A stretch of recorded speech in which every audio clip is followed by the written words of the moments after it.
সর্বনাশ তো করেছে সাংবাদিকতাকে শিল্প করে। স্বাধীনতা পেয়ে গেলে আমি পরাধীন হতে ভালোবাসি। স্বাধীনতা পেয়ে গেলে আমি পরাধীন হতে ভালোবাসি।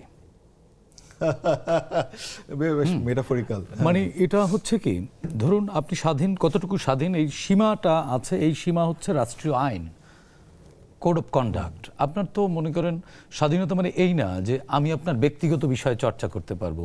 সংবাদ কোনটুকু, এটি আইন দ্বারা বা সাংবাদিকতার ইথিক্স দ্বারা কিন্তু নির্ধারণ করা আছে যে কোনটুকু সংবাদ, কোনটুকু সংবাদ না। এখন আমরা মানে আমি আজকে সরি একটু ইন্টারাপ্ট করলাম, যেমন ধরেন এখন বিশেষ করে এখন যে সাংবাদিকতার নতুন মানে যেটাকে মোজো বলা হচ্ছে বা ক্লিকবেট সাংবাদিকতা, নিউ মিডিয়া বা এখন সবচেয়ে বেশি ব্যবহার করি ক্লিকবেট সাংবাদিকতা। আসলে আপনি তো বললেন এটা ক্লিক বেসড সাংবাদিকতা। ক্লিক বেসড সাংবাদিকতা হয় না। সংবাদ কিন্তু নির্মোহ, সংবাদ কিন্তু একেবারে বাস্তব হতে হয়। সেটি কার পক্ষে গেল কার বিপক্ষে গেল সেটি দেখবার বিষয় না। সাংবাদিকরা কিন্তু সাধারণ মানুষ না, সাংবাদিকরা কিন্তু স্পেশাল পিপল। একজন সাংবাদিককে মনে রাখতে হবে যে সে কিন্তু আম জনতা না। একজন সাংবাদিককে সংবাদ পরিবেশনের ক্ষেত্রে খেয়াল রাখতে হবে। ধরুন একটি হত্যাকাণ্ড ঘটলো, সেই হত্যাকাণ্ডের প্রত্যক্ষদর্শী ওই সাংবাদিক, সে কিন্তু বলতে পারবে না যে নিউজে লিখতে পারবে না আমি দেখেছি খুন করেছে। তাকে কিন্তু উইটনেস বের করতে হবে। সাংবাদিকতার দায় এবং দায়িত্ব দুটি আছে। সাংবাদিকের অনেক দায় আছে। যদি লেখা কখনো ঝামেলা হয়, কখনো মনে করেন আপনার ন্যাশনাল ইন্টারেস্ট, রাষ্ট্রীয় আইন এগুলোর বাইরে যায়, তাহলে দায় হয়ে যায়। আবার দায়িত্ব হচ্ছে এগুলো খেয়াল করে এগুলো এই আইনগুলো মেনে রাষ্ট্রীয় কাস্টমসের মধ্যে থেকেই তাকে পরিবেশন করতে হবে।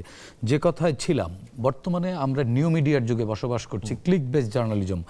এটি আসলে অবশ্যই তথ্যের অবাধ প্রবাহের জন্য এটি মানুষ খুব দ্রুত তথ্য পেয়ে যায়, এটি একটি ভালো দিক। তেমনি এর একটি খারাপ দিক আছে। ধরুন মোবাইল জার্নালিজমের নামে আমরা যাদের হাতে মোবাইলটি তুলে দিচ্ছি, তার কি এডিটোরিয়াল জাজমেন্ট ট্রেনিং করিয়েছি আমরা?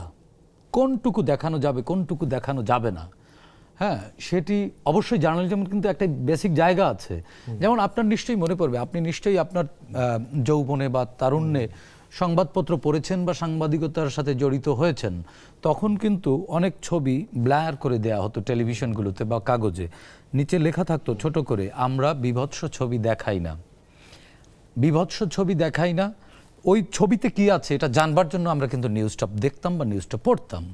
এখন করা হয় কি, এখন নিউজ লিখি না, আমরা ওই বিভৎস ছবিটি দেখিয়ে ক্লিক করাই, ভিউ বাণিজ্য করাই।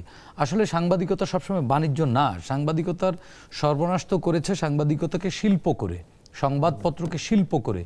এটা শিল্প প্রতিষ্ঠান না, এটা গার্মেন্টস কারখানা বা কয়লা কারখানার মতো কোনো ট্র্যাডিশনাল শিল্প কারখানা না। এর দায়িত্ব আছে, এর দায় অনেক, দায়িত্ব অনেক।